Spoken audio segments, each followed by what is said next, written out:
पढ़ा कि select clause from clause के बाद हम वेयर क्लॉज को कैसे यूज कर सकते हैं।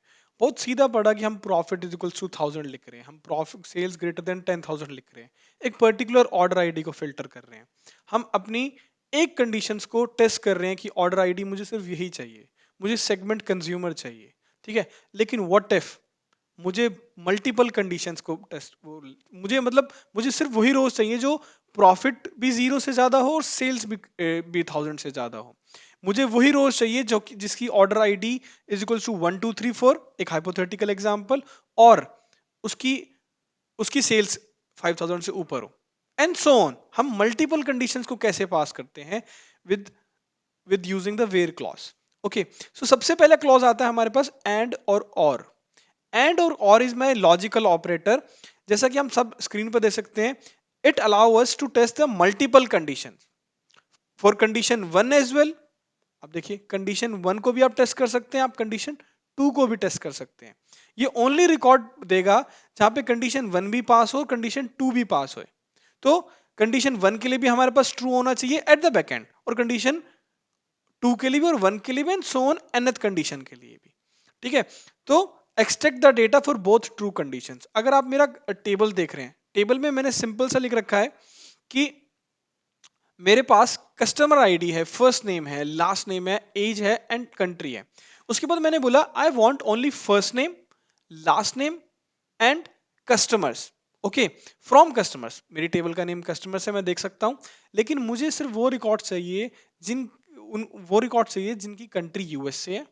एंड मतलब एंड मतलब country is equals to USA होना ही होना चाहिए, it is a must condition. And the second must condition is last name is equals to Doe, and is must.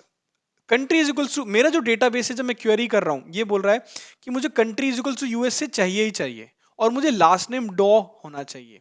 ऐसा नहीं हो सकता कि मेरा सिर्फ country is equals to USA दे दो, लास्ट नेम डॉ दे तो दे, नहीं दे तो इट्स ओके। नहीं, इट्स अ मस्ट कंडीशन।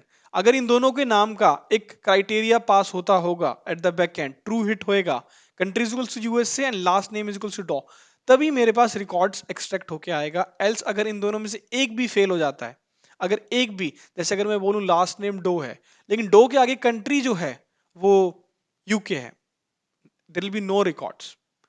मतलब in short, condition one needs to be satisfied and condition second also needs to be satisfied, and so on। हम we can put multiple conditions। Last name Doe के बाद हम ये भी लिख सकते हैं जिसकी एज 30 से ज्यादा है, राइट। हम एंड करके हम कितने भी मल्टीपल कंडीशंस को दे सकते हैं। अब हम अपनी नेक्स्ट स्लाइड की तरफ बढ़ते हैं एंड देखते हैं कि और क्या होता है।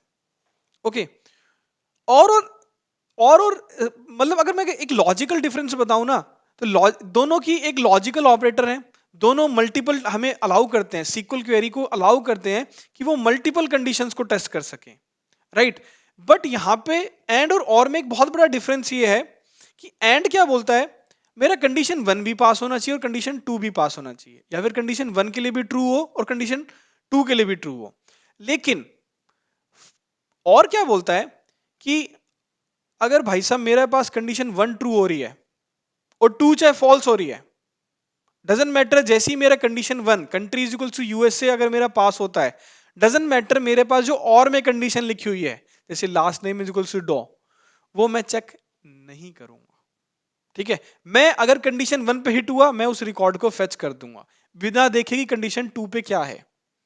कंडीशन वन या टू या एन, इन तीनों में से कोई भी एक भी मीट हो रही है एक रो में, जैसे कि अगर मैं बात करूं कि सेम एग्जाम्पल को लेते हैं, अभी हमने देखा था कि कंडीशन, अभी हमने देखा था कि कैसे कैसे country is equal to USA and last name is equal to Doe के अंदर एंड ऑपरेटर था। इस बार हम कहते हैं कि एंड ऑपरेटर नहीं, इस बार हमने और ऑपरेटर लगा दिया। अब आप देखें eight the back and SQL query engine जाता है कस्टमर आईडी रो के पास, वन के पास, ये बोलता है कि आपका फर्स्ट नेम क्या आपका लास्ट नेम डो है, ये बोलता है यस। डजेंट मैटर आपके आगे कंट्री यूएसए है या फिर यूके है, आप उस रिकॉर्ड को टेबल में से एक्सट्रैक्ट कर लेंगे एज अ रिजल्टेंट। रिजल्ट मेरा जॉन और डो आएगा ही आएगा। सेकंड बोलता है, सेकंड जाता है आपका फर्स्ट नेम रॉबर्ट है, इट्स ओके, हमें फर्स्ट नेम चाहिए नहीं। आपका लास्ट नेम ल्यूना है, इट्स ओके फिर वो जाता है country is equal to USA. अब आप देखिए मेरे पास where country is equal to USA मैंने लिख रखा है। जैसे ही मैं country is equal to USA जाता है और या एंड मतलब ये भी और ये भी और मतलब इन दोनों में से कोई भी दे दो मुझे। इन दोनों में से वो रोज दे दो जो किसी भी कंडीशन को सेटिस्फाई करते हो। बट एंड मतलब मुझे ये वाली कंडीशन फर्स्ट भी चाहिए और कंडीशन टू भी चाहिए। मेरे पास मस्ट कंडीशन है। वेयर मींस ये नहीं या तो ये दे दो या ये और को आप रिप्लेस कर सकते हो या ओके हिंदी में हम बोलते हैं ना या ये दे दो या फिर मुझे ये दे दो। Similarly in SQL query where country is equals to USA or last name is equals to DO. Give me all the first name, give me all the last name. जहां पे कंट्री यूएसए है या last name is equals to Doe है। तो मैंने आप देख सकते हैं रॉबर्ट के लिए हम आराम से जैसे रॉबर्ट के लिए लास्ट नेम तो डो नहीं है बट कंट्री यूएसए है राइट। ऐसे ही हम देख सकते हैं फिफ्थ रिकॉर्ड बैटी के लिए लास्ट नेम भी डो है और कंट्री यूएई नहीं है कंट्री यूएसए नहीं है बट लास्ट नेम वाली डो। ये कंडीशन तो हमारी ट्रू सेटिस्फाई कर रही है ना राइट। तो हम दोनों रिकॉर्ड्स को फेच करके ले आएंगे। सो जॉन भी आएगा रॉबर्ट भी आएगा बैटी भी आएगा एंड दैट्स ऑल ओके।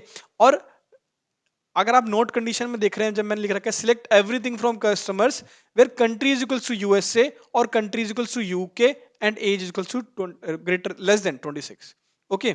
अभी ये देखिए कि जैसे ही हम मतलब ये एक बड़ा सिनेरियो है राइट कि या तो कंट्री यूएसए हो या यूके हो और एज तो 26 से छोटी होनी ही होनी चाहिए।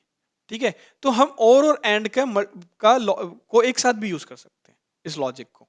ठीक है अब हम एक्शन में देखते हैं। अब हम अपने SQL सर्वर मैनेजमेंट स्टूडियो में चलेंगे और देखेंगे इनका रियल यूज केस क्या है by practising it because practice makes man perfect and definitely women as well okay. तो हम लेट्स कोड सेशन में चलते हैं एंड लेट्स सी।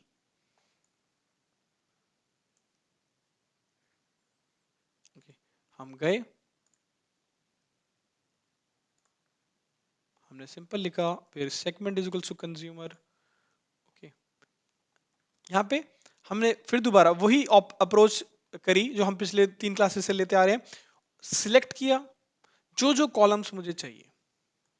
ठीक है मैं यहाँ पे एज क्लॉज को यूज नहीं कर रहा हूँ ध्यान रखिएगा। ठीक है बट अब हम मैं बोलता हूँ मुझे सेल्स के जगह मुझे टोटल सेल्स लिखा हुआ दिखाई दे। ठीक है प्रॉफिट के साथ मुझे जो इसका हेडर नेम है जो इसका कॉलम नेम है उसको टोटल प्रॉफिट दे। मेरी सिनेरियो ऐसे है। ठीक है तो select order ID order date segment country sales rename it as total sales profit rename it as total profit okay. Every column is separated with a comma right from किस table से orders is my table right from orders is my इसको थोड़ा बड़ा कर लेते हैं from orders is my table right. जैसे ही मैं बोला segment is equals to consumer अब मैं segment is equals to consumer बोल रहा हूं and profit is equals to greater than less than zero भी बोल रहा हूं। मेरे पास मल्टीपल कंडीशन है और मेरे पास बीच में एंड है मतलब मुझे सेगमेंट तो कंज्यूमर चाहिए ही चाहिए मेरी मस्ट कंडीशन है। और मेरी सेकंड मस्ट कंडीशन है कि मेरा प्रॉफिट जो है वो भी लेस देन जीरो होना चाहिए। तो हम देखते हैं हमारे पास ऐसे कौन से कस्टमर्स हैं। अगर मैं इनको शॉर्ट एनालिसिस बोलूं तो ये एक मेरा सेगमेंट का एनालिसिस हो रहा है कि कौन कौन सी मेरे सेगमेंट्स हैं जो कंज्यूमर में है और जो नॉन प्रॉफिटेबल है क्योंकि less anything is which is less than zero profit is less than zero means वो अनप्रॉफिटेबल है वेरी वेरी अपेरेंट राइट। सो देखिए अब मेरे पास सेगमेंट पूरे कॉलम में सेगमेंट कंज्यूमर कंज्यूमर नीचे तक अगर आप जाएं ठीक है मेरे पास सिर्फ सेगमेंट कंज्यूमर आएगा और ये भी एंड ठीक है एंड इस profit is equals to less than zero भी मेरे पास देखिए ऐसी कोई वैल्यू आपको नहीं दिखेंगी। तो मुझे मल्टीपल कंडीशंस चेक करने के लिए मेरे पास एंड ऑपरेटर यूज होता है। आप फर्दर ऑन लिख सकते हैं and okay and sales is greater than 1000। आप इसको भी एग्जीक्यूट कर सकते हैं एंड कह के आप कितनी भी देखिए ऐसे सारे रिकॉर्ड्स आ गए जिसके पास, जिनके लिए now segment is equal to consumer भी होना चाहिए, प्रॉफिट लेस देन जीरो भी होना चाहिए और सेल्स ग्रेटर देन 1000 भी होना चाहिए। मेरी all three condition should say पास और ट्रू। ओके, एक ही चीज है, आप segment is equal to consumer भी होना चाहिए, प्रॉफिट इज इक्वल टू ये भी होना चाहिए, less than zero, sales greater than 1000 भी होना चाहिए। For all these three condition, sales, profit and segment is equal to consumer, मेरे पास हिट होना चाहिए true at the back end. Okay, तभी मेरे पास वो रिकॉर्ड्स आएंगे। ऐसा कभी भी नहीं होगा कि सेगमेंट कंज्यूमर है और सेल्स मेरी 1000 से लेस देन आ जाए, हमेशा मेरे पास और प्रॉफिट मेरा हो जाए। तीनों condition should satisfy, must condition है।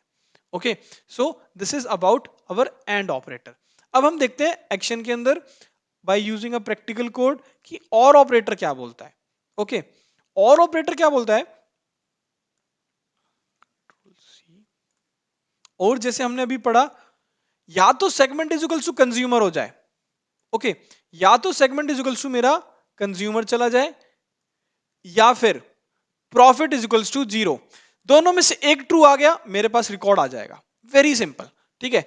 सिमिलरली मैं इसको एग्जीक्यूट करता हूं। अभी आप देखिएगा, सेगमेंट तो मेरे पास कंज्यूमर आ गया, बट यहां पे मेरे पास प्रॉफिट नहीं आया, राइट। जैसे ही सेगमेंट इसको कंज्यूमर मिला, इसने इस रो को पॉपुलेट कर दिया मेरे रिजल्ट के अंदर। सिंपल, ठीक है। There might be a condition कि मेरे पास सेगमेंट कंज्यूमर ना हो बट प्रॉफिट इज, ये वाली कंडीशन सेटिस्फाई हो रही हो। जैसा कि आप 14th रो में देख सकते हैं, सेगमेंट तो मेरे पास कंज्यूमर नहीं है, ठीक है, सेगमेंट होम ऑफिस आ गया, लेकिन प्रॉफिट वाली कंडीशन सेटिस्फाई हो गई, राइट। तो या तो मेरा सेगमेंट कंज्यूमर आ जाए या मेरा profit is less than zero आ जाए। ईदर ऑफ दिस कंडीशन, या मेरा कंज्यूमर या profit is less than zero, दोनों में से एक भी पास होती है, दोनों में से एक भी सेटिस्फाई करता है सीक्वल इंजन बैकएंड पे, we are good, the resultant will be there. To be very honest and candid, or को हम बहुत कम यूज करते हैं क्योंकि it creates confusion, but and is very oftenly used, very frequently used operator in real time scenarios. So and or operator.